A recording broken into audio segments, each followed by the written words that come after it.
everything from music, movies, news, reality TV, and much more as we go on down the rabbit hole. Got him. Looks like they got your boy Bishop Lamor Whitehead hit with federal charges for fraud schemes. Now, if you recall, I was one of the first to expose this bastard. Yes, I called him a bastard for his foolishness. And ironically, he sued Miss Jones and, whatever radio station she worked because she went in on him. And rightfully so, because you know what? Those of us who have grown up in you can right through the BS. Now, I'm not sure if it's a matter of people just wanting to be around somebody that has money or what it really is, but I mean, this is crazy.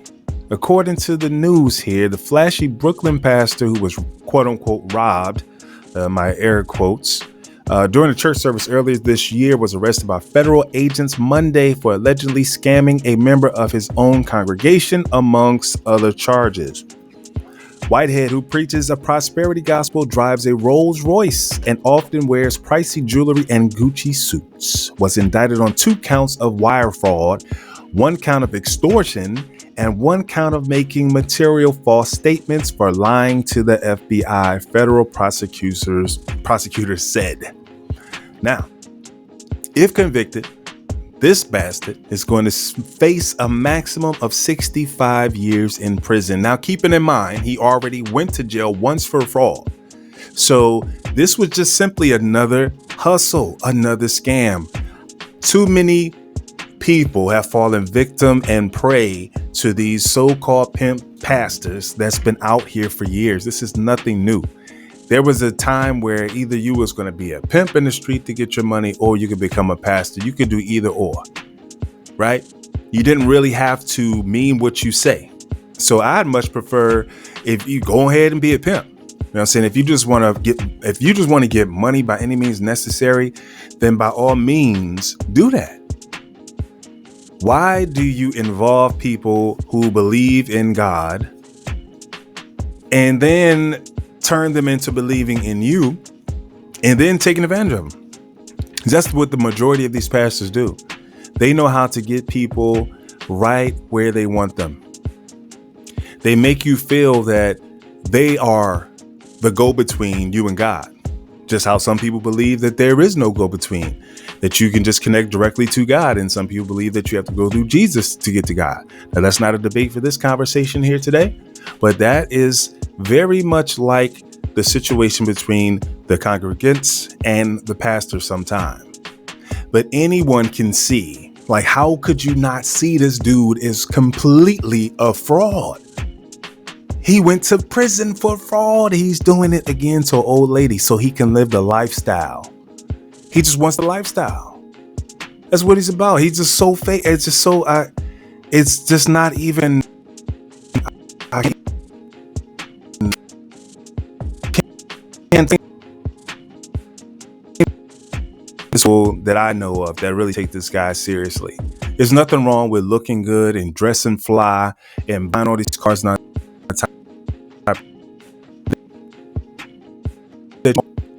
Okay. Now, is that all necessary to go to church? I don't think so. I don't think you need Gucci and all this other garbage to go to church. Nothing wrong with having that, but it's a time and place. So maybe when he's out on the street, macking with macking and doing what he do. Yeah. Going to the club, buying bottles, all that type of stuff. Yeah, that's where time he can do that. We want to kick with the rappers and live that rapper lifestyle. Totally fine. But going to church, you need $1 million worth of jewelry on. Like, who are you trying to impress? You're preaching to people in the hood. The worst church what we could find of his church, or what we believe was his building, that ghetto, building, everything he had on is worth more than the real estate of that place, I'm sure. And it's like you're flossing. You just want to have this perception, this persona. And that's what's wrong with us in this black community sometimes, is like, we have people that just prey on the weak. because the drive for the almighty dollar has taken people to depths that they never realized was possible for them to reach.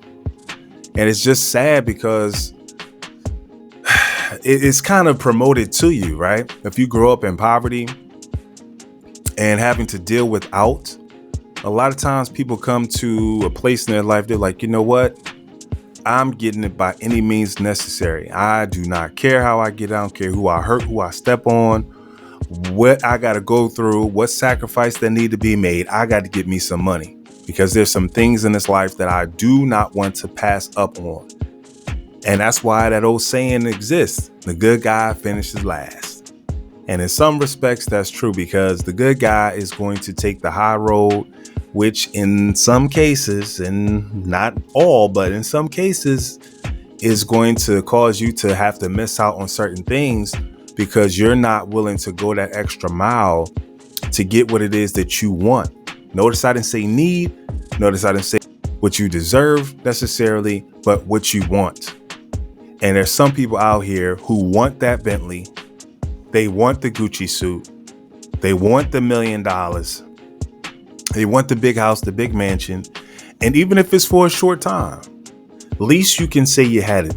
You can sit in the jail cell and you can just reminisce on the time. You can tell all the other brothers in jail, well, you know, boy, back when I was running the church hustle, man, shit. You know what I'm saying? I was that dude. You know what I'm saying? I had it going on. But see, the short-term gain for some people is worth it. Now, this is, from what I understand, is a husband, a father. You got kids. You know, you have other things to think about. But the dominant thought in your mind is money. And this is what happens. So let's read on. So we are vigorously going to defend these accusations. This is what his lawyer says. We feel that he is being targeted and he is being turned from a victim into a villain.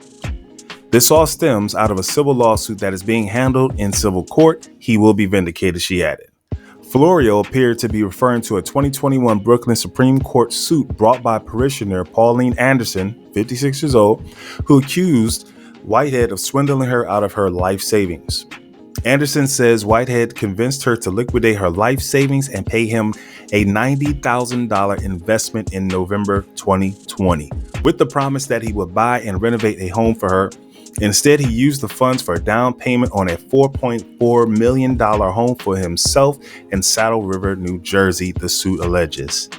Now, these lawyers are really good because they really got him gassed up. How are you going to prove that you did not do this if this woman is not living in this refurbished home? If she gave you $90,000 and the next thing you know, this Negro got a house worth $4.4 million in Saddle River and she's still living in the hood or wherever she's living, how are you going to justify that? Why even waste time on a lawyer? Just go to jail, go turn yourself in, do what you got to do. It's a shame. Anyway, until next time, guys, be blessed. Do the right thing. All right, just do the right thing. Until next time, like, share, and subscribe. Thank you.